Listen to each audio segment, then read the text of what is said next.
question. When Herm talks, man, do they listen. Yeah, look. They listen. Nobody captivates a room like Herm Edwards, and that's why he's my road dog. And if he gets the job, I wish him nothing but the best, but it'll be a tough day for me to see him walk out of here because we've become so close over the last 8 or 9 years. All right, we move on, and it's time, ladies and gentlemen, to bring in Stu Gotts. Yes, it is. From the Dan Le Batard Show. Stu, good morning. How are we today?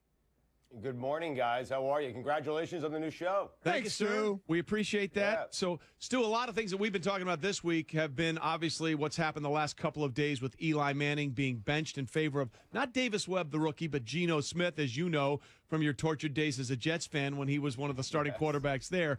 What was your take? Well, you know, I'm just saying you've seen this experiment already. Yeah, Trey, the sad thing is he's probably the second or third best quarterback the Jets have had over the last 20 years or so. That does speak volumes, does it not? So what was how did you react to the way people were reacting to the benching of Eli Manning? I was more surprised by the media reaction, who they seemed to feel bad for Eli Manning. And listen, maybe the Giants could have went about this in a better way, but it's rare to see the media kind of side with the quarterback in a way that they did. It's Eli Manning. Like, for me, it's just Eli Manning. And we're talking about class and doing things the right way. And we're also talking about a guy who refused to set foot in the city of San Diego, the team in the city that drafted him, because he didn't want to play for the Chargers at the time. So he just sat there and he forced his way out of San Diego to the New York Giants. And then when you consider, and listen, we all realize the resume, right? 2 Super Bowls, 2 Super Bowl MVPs, legendary Super Bowl performances and plays, the pass to David Tyree and all that. We get all that. But the last 5 or 6 years haven't been very good. He's been okay. The team hasn't been very good. And I think we're making a big deal about a guy. Listen, this happened to Brett Favre. Stuff like this happened to Joe Montana in the end. The Dolphins, you know, they were flirting with sending Dan Marino up to the Vikings at the very end. I mean, this is the kind of stuff that happens. And so for everyone to sit here and kind of rally around Eli Manning and think about what Eli Manning was offered. He was offered the opportunity, because I think the Giants went about this in the exact right way. Hey, we know that start streak means a lot to you. We're going to allow you to continue it. We're going to have you play in the first half. And I think if Eli played well in the first half and the Giants were winning at half, there's a good chance that Eli stays in for the remainder of the game. But he passed up on that opportunity. It wasn't anyone else. It was Eli Manning who passed up on that opportunity because he just figured, hey, I'm not going to be a guy who goes in there for a half and then let, Geno Smith and the other guys come in and clean up the mess in the second half. I mean, they offered him a chance to start football games to keep the streak alive. And I just think it's a major overreaction to. We're talking about Eli Manning. I mean, that's what we're talking. We're not talking about one of the all-time greats. Maybe he's a Hall of Famer, but it's Eli Manning. And so for me, the reaction was kind of over the top and weird. I happen to think the Giants did the right thing by Eli. Yeah, you know what amazes me is, though, and I know Damian Woody's going to say it as well. You guys, you so flippantly say, well, what has he done? Would you take a quarterback, Stu Gotts, that over the last 3 years averaged 63% completion, 91 touchdowns, 44 interceptions? I mean, you wouldn't take that? Would you say, oh, you know what, we don't want that? He's been awful these last 2 years. He has not been awful. He has not been a Hall of Fame level quarterback. I get that. But because the old adage comes in, you're not going to take him. Where else are you going to go? And I just think it's so easy when I hear people like you say, well, he hasn't done anything the last years. You would take those. If you were given it, if this is my team, I bet you'd love your Jets to have a quarterback that averaged 4,400 yards and threw 91 touchdowns and 44 interceptions over the last 3 years. I bet you'd be jumping for joy and say, give that guy $100 million. Mike, of course I would, but I'm a Jets fan, and we're lousy, and we stink. And I just told Trey that Geno Smith, I think, is the 3rd best quarterback we've had in the last 20 years of Jets football. I mean, naturally, I would take it. And again, but Mike, what are you supposed to do here? Because the Giants are clear. Mike, they're not even close. The offensive line is a disaster. All 3 wide receivers got hurt in a single game. They're calling up guys from the practice squad. They have no running game whatsoever. And Eli's towards the end of his career, and they're not close. So what are the Giants supposed to do here? They want to lose games. They're probably going to take a quarterback next year. Eli's probably going to be on Jacksonville or Denver next year. Well, wait, let me stop you there. Yeah, how do they want to lose games? So they take a quarterback out because they want to see what the next quarterback is. If you're going to try and lose games, you have one of the worst. If we're looking at people, you have the worst defense, second worst worst defense in the league. Shouldn't they be trying young people there? Wouldn't that really be saying now we're really tanking? We're putting young guys in there. I'm so sick of the tanking thing. They're not tanking. They want to see if one of these other quarterbacks is going to be worth something to them down the road. So as I said yesterday, from a business standpoint, I understand what's going on. Right. The Geno Smith thing I don't really understand. We have a resume on him, and I don't think anybody believes he's going to be the quarterback of the future of this team. I would want to see Davis Webb, and for him not being on the field right now leads me to believe that they don't even think he's ready to be on the field right now.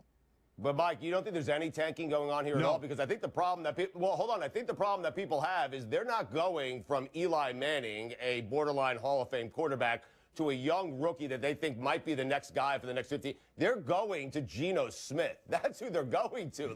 And I think that's part of the problem. That's part of the reaction is that the fallback option here, plan B, is Geno Smith, a guy who's had plenty of reps in the NFL and hasn't been very good. So you guys don't think that they're thinking to themselves, hey, good quarterback class, we're going to have a top pick. Let's lose as many games as possible here and try to get one of those quarterbacks next year. You don't think they're thinking that at all? I don't, because John Mara came out here and said that's complete BS, and he said it in a way that was convincing to me. Look, well, what's he going to say, though, Trip? But what's he supposed to say? Exactly what he said, but that doesn't mean it's wrong. Look, Right. there's two things I here. mean, it's right. Also true. There's two things Right. here, and by the way, way to play both sides of that coin. There's two things to look at here. Number one, do you have to evaluate whether or not you need to draft a quarterback? Yes, absolutely, and that's why you maybe play Davis Webb. I'm with you on the Geno Smith thing. They talk about a bridge. This is like from the election in 2008, the bridge to nowhere. I'm not sure where you're going with that bridge. Right. But look, you can't tank, because every player has to be evaluated by that eye in the sky. And if anybody's tanking, those players are not going to get contracts next year. So, no, I do not believe that tanking exists in this situation. But maybe it's just giving your team a better chance of losing. I know that sounds weird, but maybe like Eli Manning, if he gets hot and he has a couple of good games, maybe the Giants win a few games that they really don't want to win. Regardless, the larger point here is I just think we're making too much of what the Giants have done here with Eli Manning. He's towards the end. They're rebuilding. He's probably not in their rebuilding plans. And so they want to see what they have. And if they lose a few games along the way and they take a quarterback next year, great. And listen, it's Eli Manning who passed up the opportunity to start these games. The Giants made the offer to him, and it's Eli Manning who selfishly said no. I mean, that has to be taken into account here, doesn't it? It does, but I think it's the exact opposite of selfish, because basically the most selfish thing to me would be, hey, yeah, let me pad my stat streak at 211 or 212 and 13 when it really doesn't matter whether or not I finish the game and have a chance to help my teammates win it. So I don't see that as selfish. In fact, I see that as completely selfless. In fact, Bob Papa, who does the radio for the Giants, tweeted this out yesterday. He went in to get a break from his radio show and went into the cafeteria, and the only two people in the Giants cafeteria were Eli Manning and Davis Webb early in the morning, and he was talking to him about things to look for. So I get what you're saying, but I see him as saying, hey, don't add my streak to just for the streak's sake, as being the exact opposite of selfish. I think it's selfless. Okay, but Eli has to think, if he truly cares about winning and cares about the team and the organization, and Trey, I totally get what you're saying here, maybe he says to himself, you know what? Starting the first half of games gives us a better chance to win because I'm the quarterback with the most experience. I'm the quarterback who has the most on their resume. So me just maybe even playing a half gives our team a better chance to win. And I don't know, what do you guys think? If he's playing well through the first half and the Giants are winning the game, Eli's 14 of 17, 200 yards and 2 touchdowns. The Giants are up by 3 at half. Do you really think they're going to go to Geno Smith? I think Eli passed up an opportunity here to A, keep his streak alive, B, maybe he plays the whole game, and, C, it kind of prolongs that streak that I think he cares deeply about, and he should care deeply about it. It's an impressive streak. Right, but, Mike, I think they've already told him we're going to play these guys. Yeah, so exactly right. I don't think that the idea that they would keep Eli in if they were winning was even part of the equation here. Yeah. They've already said we need to play these guys. Yeah, I think so as well. But again, I'll say, Stu, from the business decision, I get trying to look to the next level and see where it's going to go. Let's before we move on to something else, let me ask you this. Of the three, McAdoo, Reese, the GM, and Eli, any of them back with the Giants next year? Wow, that's a good question. Let me ask you this, Mike. Does McAdoo make this decision without the involvement of Reese, without ownership, without all those guys? So it seems like if McAdoo was able to pull this off, bench Eli Manning, which was not a popular decision, obviously, not just in New York, it appears across the country here. I have to think he did it with the blessing of the owner, and I have to think that Ben McAdoo is going to be back next year. Like, if he was able to do this, then I think they said, hey, Ben, do what you got to do. We're building towards next year, and you're going to be a part of that. Mike, how does that work inside an NFL organization? That's a great question, because he even said yesterday he didn't make this decision alone. Now they all seem to be kind of, I confess he did it type of thing. Hey, this wasn't just my decision. We all kind of were in on this. I just find it hard to believe with some of the back and forth in the locker room with the players and the coach that he would be around next year. To me, of the three, that would be the most stunning, Trey, of anybody being back, would be McAdoo being back. I think for sure he's gone. Well, look, John Mara has already said there's no guarantee McAdoo will be back for next season. So I really think they're cleaning house all the way around here. Which, but you guys don't think? You guys think Eli could be the quarterback there next year? Because I mean, I don't. I kind of do. I say if the GM and coach are gone, and you get a new GM and a new coach, they may say, hey, listen, we might get a couple of more years of 4,200 yards, of 25 touchdowns, of 13 interceptions.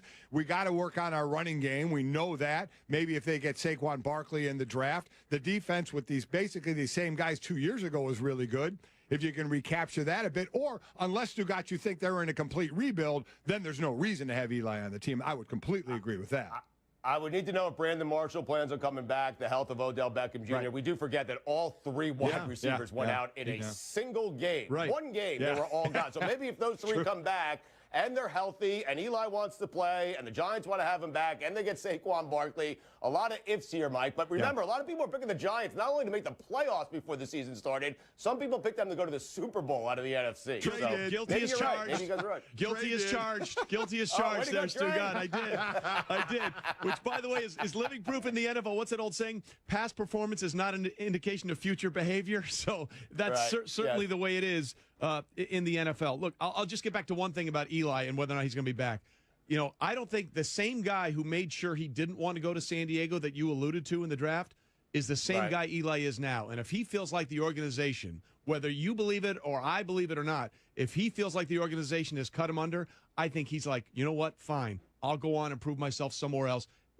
More than anything else, just to prove to you guys that you were wrong. I mean, I think that's the kind of guy he is. And I totally agree with that. And he should want that. He should be hoping for that. Like, I think playing for Jacksonville with Tom Coughlin there, or going to Denver where his brother went and won a Super Bowl, like, I think those would be... How crazy would that be, by the way? It would be crazy. Those would be good endings. Either one of those would be a good, I think, a good happy ending for Eli Manning. But we do talk about the loyalty stuff all the time and how the Giants are treating him.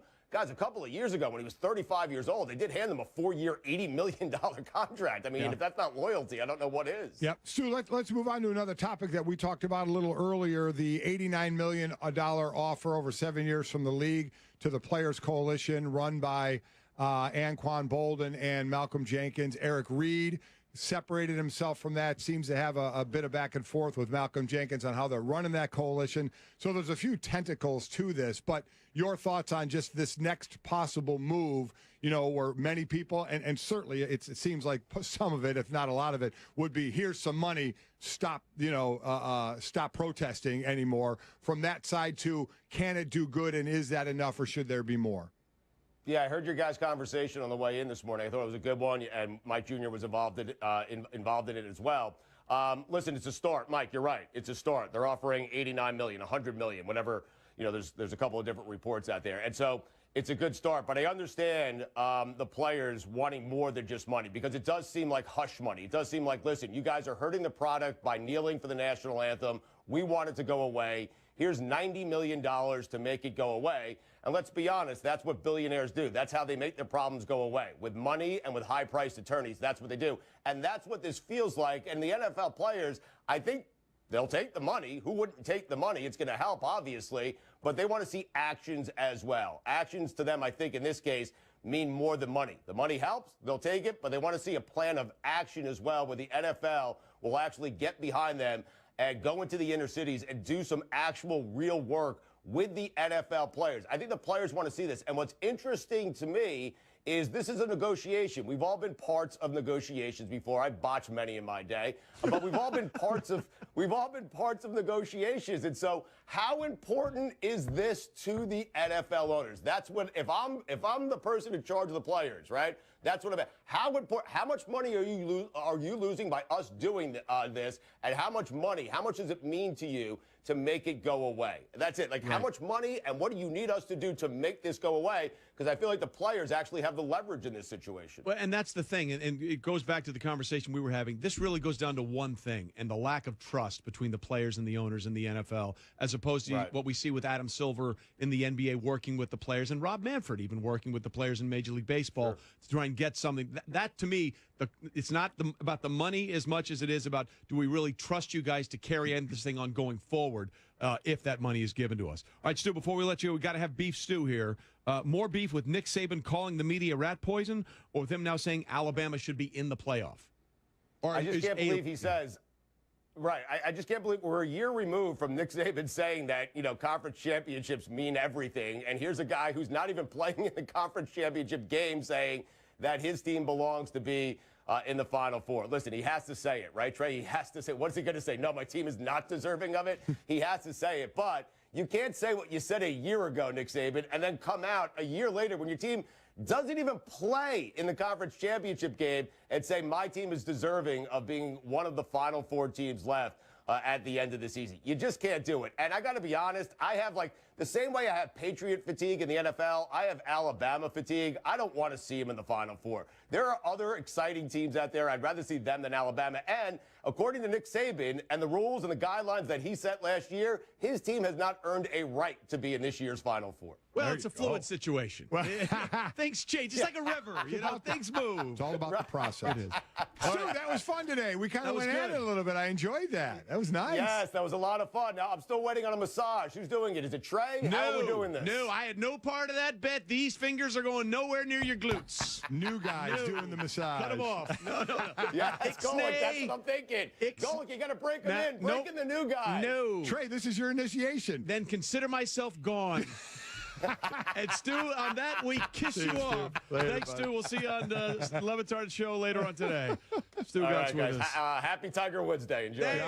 There it is. Go. Absolutely right. Another golf aficionado. No chance. Yeah. No way. Not touching Stu with those fingers. How. Huh? And I love that guy. All right. But the answer to that is no. Whatever. All right. When we come back, Adam Schefter will join us in studio to give us all the things he has about the NFL. But first, Mike, a word from Amazon. Amazon has everything.